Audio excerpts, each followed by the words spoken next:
Mobile ফোনটা ঠিকঠাক মতো চালানোর জন্য বা এর সুরক্ষার জন্য হার্ড রিসেট কিন্তু দারুণ একটা জিনিস। চলুন আজকে আমরা এই বিষয়টাই একটু ভালো করে বুঝি আর দেখি কিভাবে একটা ডিভাইসকে একদম তার নতুন অবস্থায় ফিরিয়ে আনা যায়। আচ্ছা, আপনার ফোনটা কি ইদানিং খুব স্লো হয়ে গেছে? মানে আগের মতো আর ফাস্ট কাজ করছে না?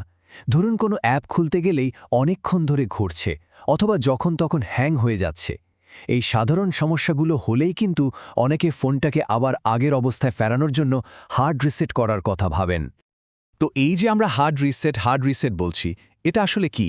একদম সহজ করে বললে এটা আপনার ফোনটাকে ঠিক সেই অবস্থায় ফিরিয়ে নিয়ে যায় যেদিন আপনি প্রথম বাক্স থেকে ফোনটা বের করেছিলেন। তার মানে কিন্তু আপনার সব পার্সোনাল ফাইল, ছবি, অ্যাপস আর সেটিংস সবকিছু পুরোপুরি মুছে যাবে। তবে এই কাজটা শুরু করার আগে একটা কথা কিন্তু মাথায় গেঁথে নিতে হবে। হার্ড রিসেট একবার হয়ে গেলে আপনার মুছে যাওয়ার ডেটা কিন্তু আর কোনোভাবেই ফেরত পাবেন না। সোজা কথায় এটা একটা পার্মানেন্ট ব্যাপার।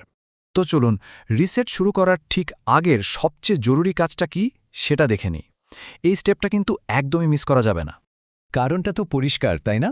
যেহেতু হার্ড রিসেটে ফোনের সব কিছু ডিলিট হয়ে যায়, তাই আপনার জরুরি ফাইল, ছবি, কন্ট্যাক্টস সব কিছুর একটা ফুল ব্যাকআপ নিয়ে রাখাটা কিন্তু মাস্ট।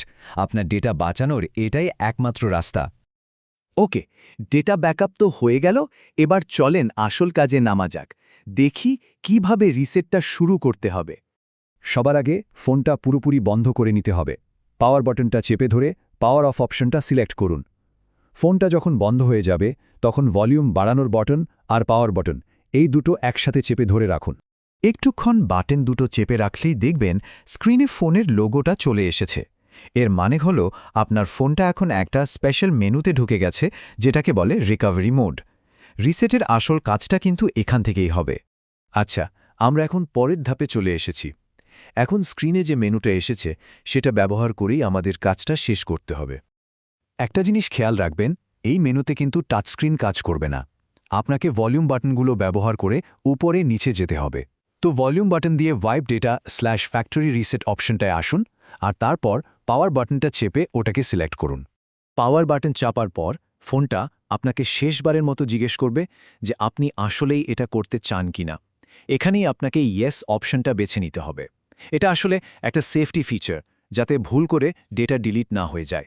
ডেটা ডিলিট হওয়ার পর মেনুতে ফিরে এসে দেখবেন রিবুট সিস্টেম নাও বলে একটা অপশন আছে। ওটা সিলেক্ট করলেই ফোনটা নিজে নিজেই রিস্টার্ট হতে শুরু করবে। রিস্টার্ট হয়ে ফোনটা যখন অন হবে তখন দেখবেন এটা একদম নতুনের মতো হয়ে গেছে।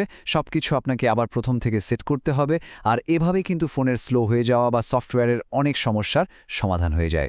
দেখুন, একটা ফোনের হার্ড রিসেট ওকে একটা ক্লিন স্লেট বা নতুন শুরু এনে দেয়। আচ্ছা, আমাদের জীবনেও কি এমন কিছু আছে যেখানে এরকম একটা ফ্রেশ স্টার্ট ঠিক এতটাই পাওয়ারফুল হতে পারে? ভেবে দেখার মতো একটা ব্যাপার, তাই না?